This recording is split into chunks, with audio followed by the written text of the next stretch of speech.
Each year in Sweden, about 5,500 people suffer from out-of-hospital cardiac arrest, but only 600 survive. When these emergencies happen, it's important to act fast. But sometimes the ambulance services don't make it on time. Advancements in UAV technology and the use of the 4G and future 5G network makes it possible for us to create digital aerial infrastructure, which enables UAVs to reach remote locations.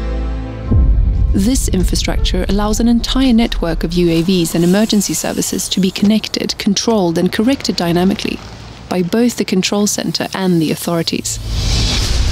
The UAV situational awareness will let it adapt its travel route depending on weather reports, changes in routes of manned aircraft, obstacles or no-flight zones.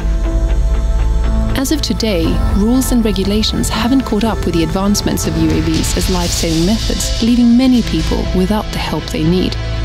We want to see a solution where technology can be used to its full extent and as a service to society.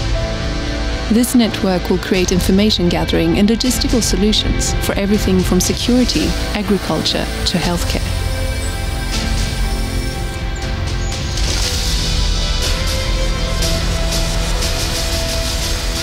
Together, we can enable the infrastructure of tomorrow.